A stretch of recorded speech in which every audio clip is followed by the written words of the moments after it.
The first time since independence whereby a public health facility has a fully automated electronic health system.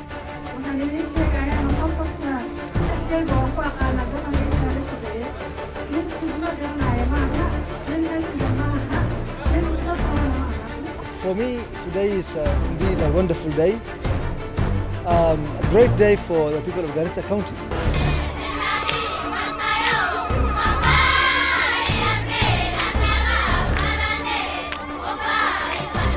Alhamdulillah Rabbil Alamin.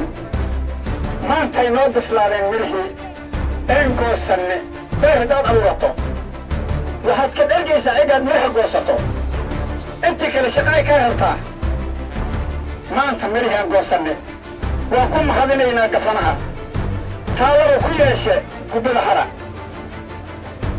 maxaan ka baryaa intii kale oo dhimanna inuu dhammaystiro isbitaalkan muddo dhow oo 6 bilood inaan ka joogno aan u malaynayo yaa gabar ku soolatay hara ani dhale ilmihii baa ku joogsadeen kortanaan ambalaas u dirtay gaari wuu ii imaade gaar masalaada egaangee waxba waa laga qaban waayay habeennimada abuyaasiiyo Garissa 2 saac oo subaxnimaan geeyey waa la qalagaladii taqaatiirtu waxay tiri intii gabadhan silacan noqonaysay maxaad u qayn waysid dhibaatadaasaan maraynay maantana boodkeywey aqalkeed gurigiisa agtiisay mahad baan u celina gafana. From the amazing Somali patriotic songs to an emotional school choirs, and then followed by women singing hilarious Nathif branded songs that goes beyond the grains of politics. At exactly 8:30 a.m. Wednesday morning, the plane carrying Garissa Governor Nathif Jama landed special in southern part of Garissa County, the Maryland of Masalani sub-county. Wearing a brownish hat and a checked short-sleeved shirt, the 56-year-old governor smiled and waved as he emerged from the airplane and was greeted with cheers from excited crowds as he stepped onto the southern soil. When he alighted, he first hugged his deputy Abdullahi Hussein before greeting other officials, all this while putting on a brave and a smiling face.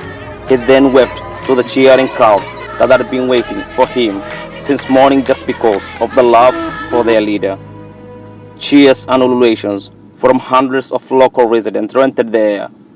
Traditional dancers were lined up in 2 lines from the heirs to the main as he gets into his vehicle, entertaining him at Masalani airstrip as his convoy made his way to grace all-inclusive community meetings and forums before meeting with government stakeholders.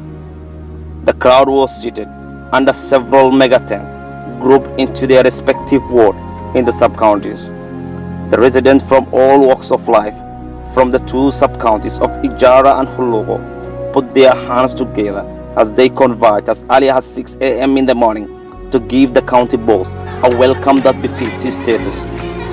Business at the town's trading center came to a standstill as the governor, accompanied by hundreds of welcome.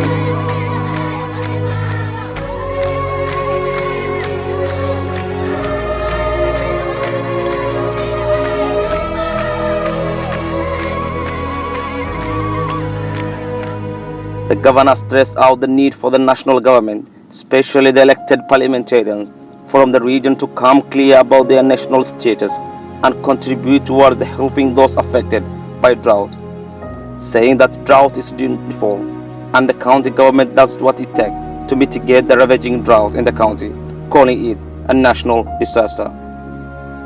This is a national disaster. The drought we are facing right now is a national disaster. It's not a county government only obligation. Drought is not a devolved function. This is a natural calamity. Where is the national government? Na hapa ningependa wanadisi wa Masalani, wanadisi wa Ijara wa Huluko na serikali na kazi nyingine wa serikali waliomo hapa pia kutangaza hali ya hatari.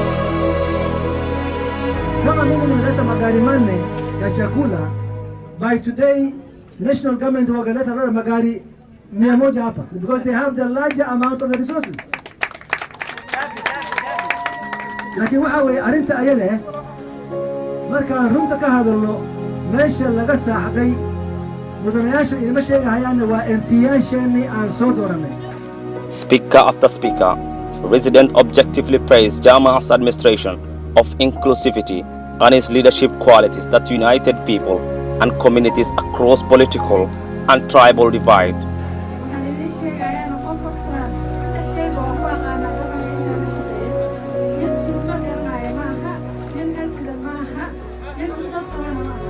In his 3 days tour to Masalani, Governor Nathif Jama, despite maintaining his strong bond with the leadership and the general political umbrella of Samawadal community, he also commissioned a number of projects in the area, amongst the best being the Hara water project that was sourced from a far distance of 10 kilometers successfully, generating a clean water piping system that will benefit the pastoral communities, not only the Hara residents but the surrounding settlement.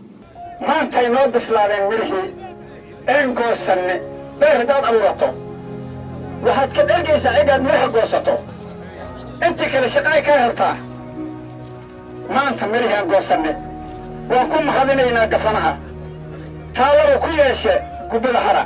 Tuko hapa Hara na tunashukuru sana county government vile wamepeana maji.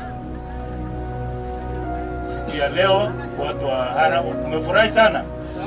So mimi nafikiria maji iko shida na mimi najua saizi nimefurahi kwa sababu county government wameleta maji. Water is a default function. Tunashukuru governor kwa sababu amefanya kazi yake na ameleta maji.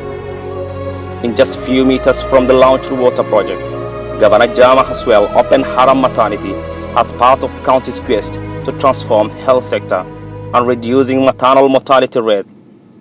The 40% capacity maternity will help the community to offer the basic medical services to the resident without referring the patients to the sub-county hospital, something that put it a very strong joy and jubilation across the general population of Hara. At the same time, Governor Jama announced that Hara Health Center is privileged to start and enjoy a very unique services that has now been replicated to all sub-county hospitals in Garissa County.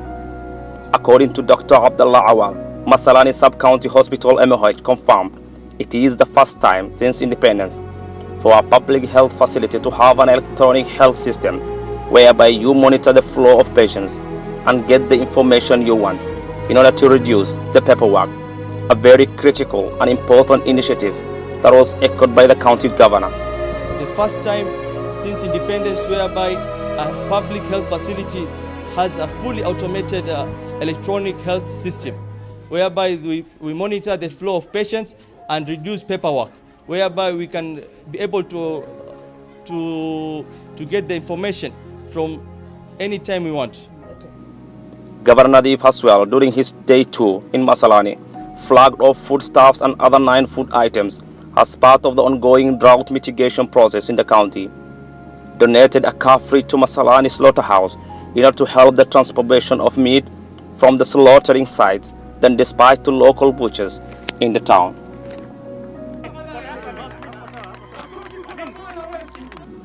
Governor Jama raised his concern over the recent announcement by a section of leaders that one of the wards in Garissa County will be divided in 2 without consulting the proper authorities and the county government. Governor Jama said this will bring a serious security threat and called the security apparatus in the country not to wait and see when politicians are making such inflammatory remarks. He urged the members of the public to shun away from any divisive political-oriented opinions that might create dissension within the peace-loving communities in the county and be part of the decision-making plan. Arrimaha noocaas oo kale waa arrimaha keenaan dhibaatooyinka iyo maaquulka iyo xumaantada ku beera dadka walaalaha ee wada degan. In la dhaha warkii waa beri baa la durqini oo la yareen oo war kale baa laga dhaha hagaajini sidaad wararka nagu soo gaarayaan.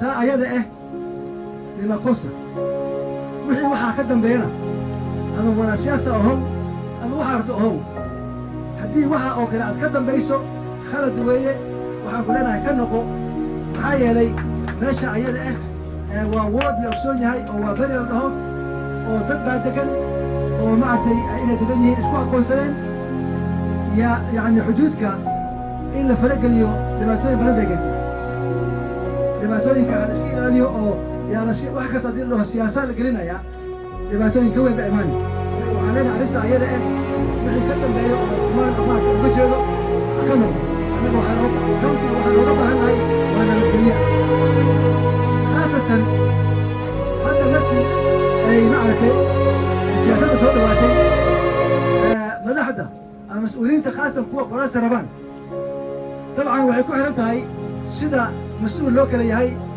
سيدا لوكال تربية في عينها هدو نينك اسكي استاذو وهذا لا ما خطر وكو هذا ودادك اسكو دلي كارو هذا ما يشتري بخير عيا وانا اشتري سياسة اللي اسكو دلي الله نغا هاي سوساس معها مرة السياسة اللي اسكو دلي أوهي غارسة اسكو حمي هالك ما منهم مرة بس يسمعوا سوغاي marka dadka ku doonayo qabiil iyo maartay diraamka qabiilka garaaca hayaan oo rab inay kura ku helaan waxaan leenahay waxaas naga joojiya county waddan ku deganahay yaana barakicin ma doonay maartay nabadda aan haysano oo hadda maarta aan haysano in laga hadlay. While taking everything back to store, the overwhelming reception and the joyous heroic welcome that Garissa governor received from the people and the local leadership of Southern Bloc of Garissa is something that will send an excruciating signal to Jama's political opponent as the country nears to an electioneering period. But for now, that one remains a question of wait and see. Yusuf Ali for CGG Press Service.